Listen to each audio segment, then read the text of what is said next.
Well, hello YouTube. It is 70 degrees. The sun is coming in through my sunroof.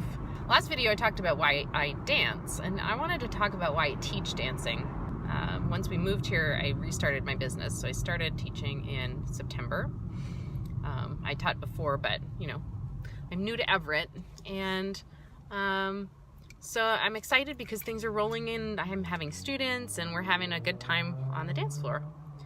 But one of the reasons I teach actually is selfish. I mean, I really love to share what I know with people and to see them develop skill, and that stuff is really fun. But my maybe selfish reason that I normally keep to myself, but I will share with you, sorry for the wind, it's a little noisy in here, is that when I teach dance, I learn better how to be a dancer. And I think that that is true of a lot of things, but I think especially of dancing. And having to teach people, it makes me have to really think about what you do when you dance. And a lot of times when you do a physical thing, it's very non-verbal, and you kind of learn how to do things, but you couldn't really say how, and you don't really understand why it works the way it works. So teaching it forces me really to sort of lay that out in more concrete terms. And as a result, I have noticed that when I teach people, I learn how to fix my own, things about my posture or particular way that I'm leading something. Having that kind of outside perspective is really helpful in better understanding it. The other thing, not everyone wants to teach or, has that sort of draw, and that's fine. I'm not saying that everybody has to go out and teach dance, although that wouldn't be terrible either. But often when you start dancing a partner dance, you'll pick one of the roles, like a lead or a follow. And traditionally leads are men and follows are women, but it's not always that way.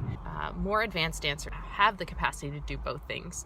And what happens when you learn another role, even if it's not going to be the primary thing that you do, is you have to learn about the dance from the perspective of the other person.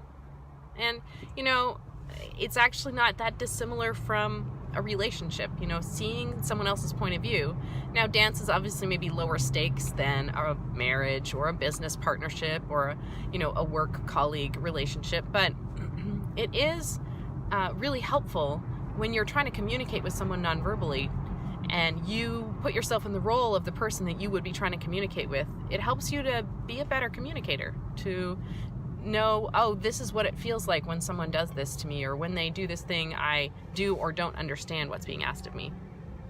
And I think for leads especially, following can be very helpful for this reason.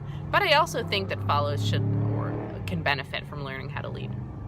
So if you're a beginning dancer or you're an intermediate dancer and you haven't learned the other role yet, do give yourself that opportunity sooner rather than later. It's just going to open up a whole new world of possibilities and perspectives for you as a dancer.